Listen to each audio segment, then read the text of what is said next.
하나님 감사합니다. 찬양처럼 하나님께서 우리에게 주신 은혜 기억하며 날마다 찬양하는 삶이 되게 복 주시옵소서. 하나님께서 우리에게 하늘의 신령한 비밀과 은혜를 알려주시기 위하여 말씀으로 불러주시는 줄 믿습니다. 이 시간 하나님의 말씀을 통하여 우리의 영혼과 우리의 삶이 주님 닮아가는 거룩한 시간 되게 인도하여 주시옵소서. 이 시간 주님께 맡겨드리옵고 예수님 이름 받들어 기도드리옵나이다. 아멘. 사순절 5번째 주일 하나님 주시는 말씀은 요한복음 19장 25절에서 27절의 말씀입니다. 오늘 하나님께서 우리에게 주시는 말씀은 요한복음 19장 25절에서 27절의 말씀입니다. 제가 하나님 말씀 받들어 읽겠습니다. 하나님 말씀 경청하시기 바랍니다. 예수의 십자가 곁에는 그 어머니와 이모와 글로바의 아내 마리아와 막달라 마리아가 섰는지라. 예수께서 자기의 어머니와 사랑하시는 제자가 곁에 서 있는 것을 보시고 자기 어머니에게 말씀하시되 여자여 보소서 아들이니이다 하시고 또 그 제자에게 이르시되 보라 내 어머니라 하신대 그때부터 그 제자가 자기 집에 모시니라. 아멘. 우리 27절 말씀 한 목소리로 함께 받들어 읽겠습니다. 함께 읽습니다. 또 그 제자에게 이르시되 보라 내 어머니라 하신대 그때부터 그 제자가 자기 집에 모시니라. 아멘. 오늘은 요한복음 19장 25절에서 27절 말씀을 통해서 마지막까지 예수님께서 하신 일이라는 제목으로 함께 하나님의 은혜 나누기를 원합니다. 말씀 듣기 전에 우리 다시 한번 옆에 있는 분들과 사랑 인사 나누시겠습니까? 예, 반갑습니다. 그래요. 마지막까지 예수님께서 하신 일이라는 제목은 마지막, 시간적으로 죽는 순간까지 하신 일이라는 뜻이면서 또 동시에 이 극한적인 상황, 마지막 상황에서까지 예수님께서 하신 일이라는 그런 제목입니다. 오늘 이 제목 통해서 우리 주님께서 우리에게 무슨 일을 하셨는지 함께 묵상하면서 은혜 나누기를 원합니다. 이 역사의 연구라는 책을 쓴 이 역사학자 아놀드 토인비가 인간의 역사, 인류의 역사는 도전과 응전의 이 역사다. 그런 이야기를 했습니다. 근데 비단 인류의 역사만이 아니라 우리 인간의 역사도 그런 것 같아요. 우리가 삶을 살면서 우리한테 도전해 오는 것들, 챌린지 하는 것들이 참 많이 있습니다. 그 챌린지에 대해서 우리가 어떻게 리스판스를 하느냐, 그거에 따라서 우리의 삶이 달라집니다. 우리의 인격도 달라지고 우리 주위의 관계도 달라지게 되는 것을 보게 됩니다. 우리는 삶을 살면서 좋은 도전과 좋은 응답만 하면서 살기를 원합니다. 그래서 좋은 도전이라는 것은 사람들이 나를 칭찬해주고 나를 높여주고 나를 인정해주고 나에 대해서 좋게 대하는 그런 좋은 챌린지들만 받기를 원해요. 그리고 우리는 좋은 응답, 칭찬해주고 사랑해주고 감사하다 고맙다 그런 말만 해주면서 살기를 원합니다. 그런데 인생을 살다 보면 참 그게 인생이 아니라는 것을 많이 느끼며 살아갑니다. 사람들에게 미움을 받거나 누가 나에 대해서 싫은 소리를 한다거나 뭐 욕을 한다는 얘기가 돌고 돌아서 들어온다든가 그런 마음 상하고 마음이 괴로운 그런 일들을 겪게 됩니다. 아주 좋지 못한 도전들을 받게 됩니다. 그러면 우리가 쓴 소리를 받았기 때문에 쓴 도전을 받았으니까 많은 사람들이 쓴 걸로 응답하는 경우들이 많이 있습니다. 저도 몇 주 전에 그런 일이 있었어요. 어느 목사님을 만났는데 그 목사님이 저에 대해서 이렇게 이야기를 하는 거예요. 목사님 듣던 것과는 전혀 다르게 매우 좋으신데요. 도대체 무슨 소리를 들으셨는데 그렇게 이야기하십니까? 그랬더니 내가 어느 목사를 만났는데 목사님에 대해서 아주 이상하게 이야기를 해서 이상한 사람이라고 생각했는데 만나서 얘기해 보니까는 전혀 이상하지 않고 굉장히 좋으신 것 같다고 그렇게 이야기를 하는 것을 들을 수가 있었습니다. 저를 안 좋게 이야기하는 사람이 있다는 걸 들으면서 한편으로는 너무 당연한 건데 어떻게 세상 사람들이 저를 다 좋게 이야기를 하겠습니까? 너무 당연한 건데 제가 워낙 교회에서 좋은 소리만 듣고 지내다 보니까 우리 집안에서 워낙 좋은 소리만 듣고 지내다 보니까 이게 상당히 충격이 되고 상당히 괴로운 일이 되더라고요. 어떻게 대응을 해야 할 것인가? 여러분들은 어떻게 대응을 하십니까? 뭐 그 사람 찾아가서 앞으로 그런 소리 하지 말아라, 따끔하게 이야기를 해야 할 것인가? 아니면 나도 똑같이 그 인간 더 이상해, 이상한 사람이라고 얘기하는 사람이 더 이상한 사람이야, 그렇게 이야기를 해줄까?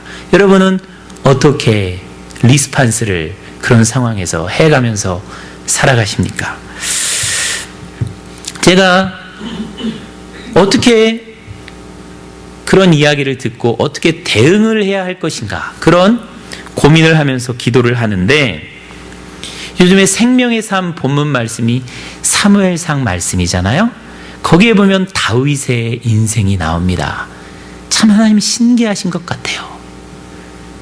다윗의 인생을 보면 정말로 제가 겪을 수 있었던 그 모든 것 이상을 겪고 살았던 인물인 것을 볼 수가 있습니다. 하나님은 다윗의 인생을 묵상하는 것을 통해서 내가 어떻게 리스판스 해야 되는지를 깨닫게 해주시는 것을 느낄 수가 있었어요. 참 하나님은 딱 맞게, 딱 필요한 말씀으로 우리의 마음과 생각을 인도해 주시는 분이구나 하는 것을 다시 한번 깨달을 수 있었습니다. 성경을 보니까 다윗은 배신을 참 많이 당했습니다. 사울에게 가장 큰 배신을 당했어요. 사울이 다윗에게 누구예요? 장인입니다. 그리고 자기가 목숨을 바쳐서 충성한 자기의 지휘관이에요. 자기의 대장이에요. 그런데 그 대장이, 그 장인이 어느 날 갑자기 시기심과 질투에 휩싸여서 밥 먹다가 자기 옆에 있는 창을 들어가지고 자기에게로 던집니다. 죽이려고 완전히 미쳐버린 거예요, 장인이. 여러분 한번 생각해 보세요. 장인이 갑자기 어느 날 죽이겠다고 음식에다 독을 타고 창을 던져서 죽이려고 하고 10년이 넘는 세월 동안 죽도록 다윗을 장인이 쫓아다녀요. 내가 저놈 죽여야 되겠다. 여러분 그런 사람이 옆에 있다고 생각해 보십시오. 10년이 아니라 1년, 아니 일주일만 우리 집에 전화해가지고 너 죽일 놈이야, 나쁜 놈이야, 그렇게 괴롭힌다든가, 우리 가게 앞에 와가지고 이 집 가게 망해야 된다, 막 이런 식으로 피켓 들고 시위한다고 한번 생각해 보세요. 사울은 다윗을 10년 동안 쫓아다니면서 그렇게 했어요. 이게 사람이 미치지 않으면, 귀신 들리지 않으면 그렇게 사람 괴롭히기 힘듭니다. 그런데 지금 사울은 사탄에 잡혀가지고 자기의 사랑스러운 사위고 충성스러운 부하인 다윗을 쫓아다니면서 그렇게 죽이려고 날뛰는 거예요. 그런 상황에 다윗은 어떻게 반응해요? 우리가 잘 알지만 2번이나 자기 손으로 사울을 죽일 수 있는 기회가 있었는데 살려줍니다. 내가 하나님의 기름 부은 받은 자를 죽일 수 없다. 하나님께서 친히 심판하실 것이다. 그러면서 살려줍니다. 이게 다윗의 리스판스였어요. 또 다윗은 여러 사람들에게 배신을 당합니다. 그윌라 사람들한테 배신을 당하는데, 이 그윌라 사람들이 블레셋에게 침공을 받아서 마을이 불타고 사람들이 잡혀가고 죽는다라는 소식을 들었어요. 그래서 다윗이 자기도 동굴에 숨어 있지만, 야, 이거 도저히 안 되겠다, 가서 도와줘야 되겠다, 이래서 자기 사람들 다 이끌고 목숨을 바치고 자기 재물을 다 바쳐서 그 사람들을 구해줘요. 그런데 그윌라 사람들이 사울 왕한테 가가지고 다윗이 여기 있으니까 잡아가라 라고 고발합니다. 10사람들도 마찬가지예요. 10사람들을 블레셋 사람들로부터 프로텍트 해주고 그 사람들 걸 지켜줬어요. 그런데 그 사람들도 똑같이 사울 왕한테 가서 고소합니다. 다윗이 여기 있으니까 잡아가요. 그렇게 고소를 하고 고발을 해요. 밀고를 하는 거죠. 이 그윌라 사람들이나 10사람들은 다윗이 어떤 사람인 것을 알았어요. 다윗은 착한 사람이고 믿음 있는 사람이고 사울 왕에게 충신이고 하나님께 인정받는 믿음의 사람이라는 걸 다 알았습니다. 아무 죄가 없는 사람이라는 걸 다 알았어요. 그리고 자기들이 고발하거나 자기들이 고소하거나 자기들이 사울 왕한테 밀고를 해서 잡혀가면 다윗은 죽을 거라는 걸 뻔히 알았어요. 내가 고발하면 얘 죽는다라는 거 알면서도 사울 왕한테 가서 고발합니다. 그렇게 그윌라 사람들이나 이 10사람들은 다윗의 뒤통수를 친 거예요. 내 편이 되어주기는커녕 내 반대편이 돼서 나를 고소하고 고발하고 나를 모함하고 나를 죽이려고 하는 거예요. 다윗은 그런 배신을 당했습니다. 그런데 여전히 다윗은 자기 백성이라고 생각하고 그들을 보호해 줍니다. 그들을 도와줘요. 그들을 블레셋으로부터 지켜줍니다. 이것들 다 죽어야 돼. 망해버려야 돼. 이렇게 생각해도 괜찮은데 다윗은 그렇게 하지 않는 거예요. 제가 그것을 보면서 다윗은 진짜 왕이 될 만한 사람이구나. 진짜 하나님의 사람이구나. 이런 생각을 했습니다. 그러면서 저한테 질문을 하는 거예요. 나는 과연 다윗처럼 악을 은혜로 갚을 수 있는가? 은혜를 원수로 갚는 그 사람에게 다시 그 원수를 은혜로 갚을 수 있는가? 그러면서 계속 묵상을 하는데 예수님의 모습이 보이는 거예요. 예수님은 우리 인간들이 또 다윗이 겪을 수 있는 그 모든 최악의 상황보다 더 최악의 상황들을 겪으셨습니다. 오늘 본문에 보면 예수님 곁에, 예수님이 십자가에 달려 죽으실 때 예수님 곁에 5사람이 지키고 있었다라고 요한복음 19장 25절에 기록되고 있습니다. 예수님의 십자가 곁에는 그 어머니와 이모와 글로바의 아내 마리아와 막달라 마리아가 섰다라고 기록되어져 있습니다. 예수님 곁에라고 기록돼서 아주 예수님 가까이에 예수님의 사람들이 있었다라고 기록을 해줍니다. 그런데 누가복음 23장 49절을 보면 그게 아니에요. 예수의 아는 자들과 및 갈릴리로부터 따라온 여자들도 다 멀리 서서 이 일을 보니라. 가까이 있지 않고 멀리 있었다라고 기록해주고 있습니다. 어느 게 더 역사적인 사실일까요? 제가 볼 때는 누가복음이 더 역사적인 사실인 것 같아요. 마가복음이나 마태복음, 마가복음 15장 40절에 보면 멀리서 바라보는 여자들도 있는데 그 중에 막달라 마리아와 어쩌고 저쩌고 나와 있습니다. 마태복음 27장 55절로 예수를 섬기며 갈릴리에서부터 온 많은 여자가 거기 있어 멀리서 바라보고 있으니 라고 되어 있습니다. 그러니까 예수님 곁에 사람들이 없었어요. 예수님의 가장 사랑하던 예수님의 어머니도, 예수님을 따르던 여인들도, 예수님의 사랑하던 제자도 멀리 서 있었습니다. 예수님의 십자가 사건에서 요한복음을 제외하고 다른 모든 복음서에서 강조하는 것은 뭐냐면 예수님의 십자가의 주위에 아무도 없었다는 거예요. 예수님을 죽이려고 하는 자들 외에는 아무도 없었다는 것입니다. 모두 멀리 있었다는 것입니다. 특히 남자 제자들, 평소에 내가 죽을지언정 주님을 버리지 않겠습니다, 배신하지 않겠습니다라고 큰 소리 쳤던 베드로로 대표되던 남자 제자들은 다 도망가 버렸어요. 마태복음 26장 56절을 보면 이에 제자들이 다 예수를 버리고 도망하니라. 마가복음 14장 50절에 보면 제자들이 다 예수를 버리고 도망하니라. 여러분, 남자는 믿을 것들이 못 됩니다. 특히 여자분들, 큰 소리 치는 남자 믿을 것이 못 돼요. 위기 상황이 오면, 목숨이 위태로우면 버리고 도망가는 인간들이 남자들이에요. 그래도 여자들은 십자가 곁에 머물러 서 있습니다. 여러분, 여자분들 남자 믿지 마시기 바랍니다. 예수님 믿으세요. 남자분들 가운데 어떤 일이 있어도 끝까지 남아있는 사람은 예수님 닮은 훌륭한 사람입니다. 그 사람 되시기 바랍니다. 어쨌든 남자들은 다 도망갔어요. 아무도 없어요. 십자가에 돌아가실 때 가장 가까운 사람들, 가장 십자가 곁에 있었던 사람들은 여인들이었고 어린 예수님의 사랑하시던 제자였습니다. 예수님은 제자들에게 버림받을 뿐만 아니라 이방인 빌라도에게도 버림을 받았습니다. 빌라도는 총독으로 법을 집행하는 사람이에요. 정의를 추구해야 되는 사람인데 이익을 추구했습니다. 그래서 예수님을 돌보지 않았습니다. 헤롯 왕, 유대인들의 왕으로 유대인들의 권익을 마지막까지 지켜줘야 되는 사람이 헤롯 왕이었습니다. 그런데 헤롯은 자기 백성 예수가 죽어가는데 돌보지 않았어요. 빌라도하고 손을 잡고 예수를 죽이는 일에 앞장을 섭니다. 종교 지도자들, 어떤 사람이 비난을 받아도 끝까지 그 사람을 믿어주고 끝까지 그 사람을 옹호해주고, 아니야, 이 사람은 그럴 사람 아니야 라고 이야기를 해줘야 될 사람이 종교 지도자들입니다. 예수 믿는 사람들이에요. 그런데 그들조차 예수를 죽이는 일에 앞장섰습니다. 무리들은 어떻습니까? 예수님이 그들을 위해서 목숨을 버리기 위해서 왔어요. 그들을 먹이셨고 그들을 고치셨어요. 그런데 그들조차 예수를 십자가에 못 박으소서라고 버립니다. 강도는 어떻습니까? 자기는 죄인인데 십자가 옆에 달려서 예수를 정죄하고 비난합니다. 예수님은 자기 주위에 있는 모든 사람들에게, 빌라도, 헤롯, 종교 지도자들, 무리들, 강도, 모든 사람들에게 버림을 받으셨어요. 그리고 십자가에서 달려 죽으실 때 나의 하나님 나의 하나님 어찌하여 나를 버리시나이까? 아버지 하나님으로부터 버림을 받습니다. 십자가에 달리신 예수님을 묘사하는 단어는 철저하게 배신당하고 철저하게 버림당하고 철저하게 죽으시는 것입니다. 배신, 버림받음, 죽음, 이것이 예수님이 당하신 십자가를 묘사하는 단어들입니다.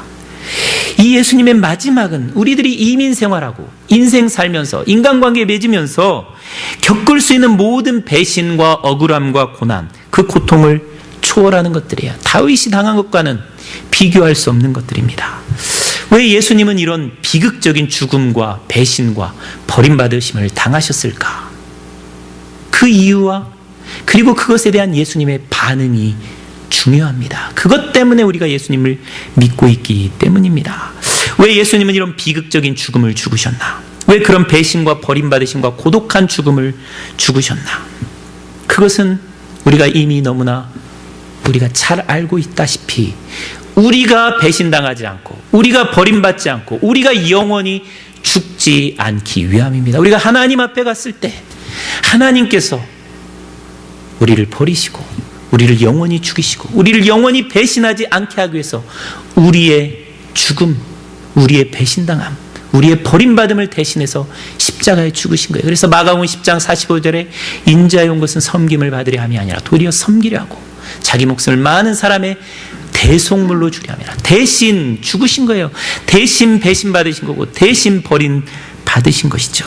그래서 누구든 예수를 믿는 사람은 이제 하나님 앞에 섰을 때 이런 배신과 버림받음과 죽음을 당하지 않습니다. 이것이 복음이에요. 이 복음 때문에 예수님께서 그렇게 배신받고 버림받고 죽으신 것입니다. 그런데 여기서 더 중요한 복음은요, 우리가 더 중요하게 생각하고 묵상해야 할 것은 그런 일을 당하시면서 예수님이 보여주신 반응입니다. 그런 챌린지를 받고 예수님께서 어떤 리스판스를 하셨는가 하는 거예요. 왜냐하면 그 리스판스 때문에, 그 행동 때문에 우리는 예수님을 우리의 하나님으로, 우리의 구주로 믿고 있기 때문입니다. 예수님은 빌라도와 헤롯과 제사장과 바리새인과 장로들, 강도, 제자들에게 다 버림받았지만 자기가 구원하기 위해서 온 그 사랑을 베풀어준 사람들에게 버림받고 배신당했지만, 가장 가까운 사람도 멀리 있지만 예수님은 어떻게 행하셨어요? 그 인간들을 배신하지 않으셨습니다. 자기 사랑하는 제자에게 보라, 네 어머니다 라고 자기 어머니를 맡기는 거예요.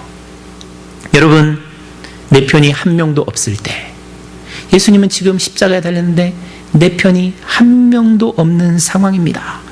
그럴 때 우리는 어떤 생각이 들어요? 굉장히 슬퍼하고 절망하고 낙담합니다. 이 새벽 예배 마치고 나눔 시간에 우리 곽영호 장로님이 굉장히 슬픈 이야기를 나눠주셨어요. 한국에 친구분이 계시는데 아들인지 뭐 자녀가 셋이 있어요. 근데 부모가 정말로 죽을 힘을 다해서 자녀들을 서포트해서 자녀들이 어느 정도 성공을 했다는 거예요. 사회적으로 잘 살고 있다는 거예요. 그런데 이제 나이가 먹어서 아내가 죽었습니다. 아내가 죽은 날마다 흩어져 있는 자녀들이 모여서 이 아내를 추모하고 제사를 드리고 또 산소에 찾아가서 성묘하고 그런 일을 했다는 거예요. 그런데 올해는 자녀들이 한 명도 내려오지 않았습니다. 다 자기 일이 바쁘다고 자녀들이 한 명도 오지 않았어요. 이 아버지는 자기 혼자 자기 아내, 어머니의 산소에 가서 그 산소를 보고 집에 밤에 돌아와서 방에 숯불을 피워놓고 자살을 했다는 거예요. 이 아버지가 느꼈을 절망감, 야, 버림받았구나, 나를 아무도 사랑해주지 않는구나, 나를 아무도 돌봐주지 않는구나, 그 절망감 가운데, 그 낭만 가운데 아버지는 그렇게 간 것입니다. 이것이 우리 인간의 한계고 인간의 연약한 모습이에요. 어느 누구도 나를 돌봐주지 않는다고 생각할 때 외롭고 슬픕니다. 나를 아껴주고 사랑하던 사람들이 배신하고 내 편이 아니라 다른 사람 편을 들어줄 때 억울하고 분노가 치솟아 오릅니다. 나를 사랑하던 남자가 나를 버리고 떠났을 때 여자들 마음에 한을 품죠. 그래서 여자가 한을 품으면 온유해도 서리가 내린다. 한 품게 해서는 안 됩니다. 그죠? 그런데 배신당하면, 버림당하면 우리가 그렇게 한을 품을 수밖에 없는 거예요. 지금 예수님의 상황이 인간에게, 자기가 사랑을 준 모든 인간에게 철저하게 배신받고 버림당한 상황입니다. 고독하게 십자가 위에 달려 죽어가는 상황이에요. 그런데 그 상황에서 모든 인간들에게 비인간적으로 버림받은 예수님께서 마지막 순간에, 극한의 상황의 순간에 하신 일이 뭐냐면 너무나 인간적인 일이었습니다. 가장 비인간적인 일을 당하면서 가장 인간적인 일, 자기 어머니를 맡겨주는 일이었어요. 자기가 죽으면 자기를 낳아준 육신의 어머니 마리아가 슬픔 가운데 절망하고 낭망할까봐 그 어머니를 돌봐주라고 부탁하는 일이었습니다. 자기는 보살핌을 받지 못하는데 보살피라고 말씀해 주시는 분이 예수님이에요. 자기는 배신당하는데 배신하지 않는 분이 예수님입니다. 자기는 버림받고 아무런 보살핌 당하지 않고 비인간적으로 죽어가는 그 순간에 보살피고 돌봐주고 인간적으로 마지막을 장식하시는 분이 예수님이라는 거예요. 우리는 이 예수님을 통해서 어떤 확신을 가질 수가 있습니까? 예수님은 가장 비인간적이고 가장 분노가 치밀어오고 가장 화가 나고 가장 크게 배신당하고 모욕당하는 그 순간에라도 하나님은 인간을 사랑하세요. 인간을 배신하지 않으세요. 인간을 take care of 하시는 분이라는 것을 우리가 깨달을 수가 있습니다. 그래서 우리는 예수님에 대한 믿음을 가질 수가 있는 것이죠. 예수님은 우리를 버리시지 않으십니다. 예수님은 우리를 끝까지 돌봐주세요. 가장 극단적인 상황, 가장 극단적으로 버림받는 그 상황, 어느 누구도 돌보고 싶은 마음이 들지 않는 그 상황에서 인간을 돌보시는 분이 바로 우리가 믿는 예수님이에요. 복수를 꿈꾸고 너희들이 나를 배신하면서 이를 갈아야 하는 그 상황인데, 그 상황에서 우리 인간을 돌보시고 우리 인간에게 사명을 맡겨주시는 분이 바로 예수님이라는 것을 우리가 볼 수 있습니다. 그래서 우리는 예수님을 믿는 거예요. 그리고 예수님 부활하시고 승천하실 때 마지막으로 우리에게 이 약속을 남겨주십니다. 볼지어다 내가 세상 끝날까지 너희와 항상 함께 있으리라. 여러분, 지긋지긋한 세상 떠나고 꼴보기 싫은 인간들 떠난다고 그렇게 말씀하지 않으세요. 야, 너희들 진짜 꼴보기 싫었는데 더 이상 이제 안 볼 수 있으니까 너무 좋다, 빠이빠이 하면서 떠나지 않으셨다는 거예요. 예수님은 그렇게 말씀하셨어요. 내가 너희와 항상 함께 있으리라. 우리는 결혼을 약속할 때 이런 약속을 하죠. 죽음이 두 사람을 갈라놓을 때까지, 기쁠 때나 슬플 때나 즐거울 때나 어려울 때나 서로 사랑하겠습니다. 죽음이 갈라놓으면 갈라질 수밖에 없는 것이 우리 인간에 함께 있겠다라는 약속입니다. 심지어 어떤 사람들은 살아있는 동안에도 그 약속을 지키지 못하는 사람들이 부지기수예요. 왜? 챌린지 때문에, 도전이 너무 많기 때문에, 배신과 시험과 아픔들 때문에 우리 인간의 힘으로는 도저히 그렇게 할 수 없을 때가 얼마나 많은지 모릅니다. 그런데 예수님은 우리가 먼저 배신하고 우리가 먼저 나쁜 짓 하고 우리가 예수님 십자가에 못 박고 우리가 예수님을 십자가에 버려도 버리지 않겠다는 거예요. 돌봐주시겠다는 거예요. 함께 하시겠다는 거예요. 이게 복음입니다. 그러기에 우리 예수 믿는 사람은 나의 부족함이나 나의 연약함을 보는 사람이 아닙니다. 우리는 살면서 주님을 아프게 할 수 있습니다. 십자가에 못 박을 수도 있고 배신할 수도 있어요. 예수 믿는 사람답게 살지 못할 수도 있습니다. 세상 사람들이 다 나를 배신하고 나한테 등을 돌릴 수 있습니다. 다 내 편이 아니라 적 편이 될 수가 있습니다. 그런데 그 순간 그 상황에라도 우리 예수님은 내 편이 되어주신다는 거예요. 그 순간에라도 주님은 나와 함께 하시겠다는 거예요. 나를 돌봐주시겠다는 것입니다. 이것이 복음입니다. 여러분, 내가 실수하고 내가 허물이 많을 때 나를 보지 마세요. 주님을 보시기 바랍니다. 그리고 다른 사람들의 허물과 연약함, 다른 사람이 나를 배신하고 다른 사람이 나를 죽이려고 하고 나를 손가락질하고 내 편이 아니라 적 편이 됐을 때 그 사람을 보고 비방하거나 분노하지 마시기 바랍니다. 예수님께서 보이셨던 반응, 주여 저들을 사하여 주시옵소서, 자기들이 하는 것을 알지 못하님이니이다. 그렇게 기도하면서 대응하며 살아갈 수 있기를 바랍니다. 우리 사랑하는 성도 여러분, 제가 다윗과 예수님의 십자가의 그 모습을 묵상하면서 내 마음 가운데 조금이라도 잘못 반응하고자 했던 그 마음을 주님 앞에서 발견하고 회개할 수 있었습니다. 어떻게 보면 감사한 거예요. 그런 나에 대해서 이상한 사람이라고 이야기하는 그 사람을 듣고 제가 다시 한번 예수님의 십자가의 사랑을 묵상해 볼 수 있었으니까 오히려 그 이야기를 한 사람이 고마운 것입니다. 그래, 나는 이상한 사람일 수 있어. 그래, 나는 잘못된 사람일 수 있어. 그러나 우리 주님은 나를 돌봐주시고 우리 주님은 나와 함께 하시겠다. 그 약속을 다시 한번 붙들 수가 있는 것이기 때문입니다. 우리 사랑하는 성도 여러분, 우리가 이민 생활하면서 인생 살면서 가까운 사람에게, 믿는 도끼에게 배신당하고 발등 찍힐 수 있습니다. 가장 가까운 자녀에게 정말로 버림받은 것과 같은 상처를 받을 수도 있습니다. 그때 주님 생각하시기 바랍니다. 그 순간에도 주님은 우리를 배신하지 아니하시고 우리와 함께 계십니다. 그리고 혹시 사람들에게 이상한 이야기를 들을 때 주님 생각하세요. 십자가 바라보세요. 그리고 그들을 위해서 기도하세요. 주여, 저들을 불쌍히 여겨 주시옵소서. 자기가 하는 짓을 알지 못합니다. 그리고 제 마음 넓혀주세요.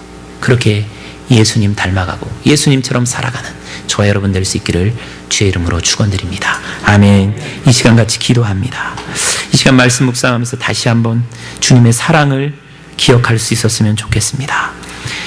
가장 먼저 우리가 먼저 배신하는 사람들이었고 우리가 주님의 마음을 아프게 하는 사람들이었습니다. 그런데 주님은 그런 우리를 버리지 아니하시고 돌봐주시고 영원히 함께 하시겠다 약속해 주시는 주님인 것을 기억합니다. 주님, 세상 사람들이 다 등을 돌려도 주님은 저를 사랑으로 붙잡아 주시는 분인 줄 믿사오니 제가 다시 한번 주님을 붙잡고 바라보게 도와주시옵소서. 또 사람들이 나한테 무슨 이야기를 하든 주님이 나를 사랑하시오니 제가 주님 붙들고 살겠습니다. 그렇게 기도할 수 있기를 원합니다. 또 우리 자신이 다른 사람을 비방하거나 다른 사람을 배신하거나 다른 사람을 힘들게 하는 사람들이 아니라 오히려 예수님처럼 돌봐주고 예수님처럼 사랑해주는, 함께 있어주는 사람으로 살게 인도하여 주시옵소서. 그렇게 같이 한번 이 시간 1, 2분 정도 기도하는 시간 갖기를 원합니다. 같이 기도합니다. 지금은 우리 주 예수 그리스도의 은혜와 아버지 하나님의 그 크신 사랑과 우리 성령님의 감동 감화 충만하신 은혜의 역사가 예수님만을 꿈으로 삼고 예수님만을 사랑한다고 고백하면서 이 땅 가운데 혹시 배신을 당하고 미움을 당하고 버림을 당하고 억울한 일을 당한다 할지라도 십자가 위에서 그 모든 억울함과 배신과 버림받음과 죽음을 나를 대신해서 받으신 그 십자가의 예수님의 사랑을 바라보며 모든 것을 이기고 승리할 것을 소망하며 세상을 향하여 나아가는 우리 사랑하는 한 뜻사랑의 성도들 머리 위에 우리 성도들이 만나는 모든 사람들과 하는 그 모든 일들 가운데 지금부터 영원토록 함께 하시기를 간절히 축원하옵나이다. 아멘.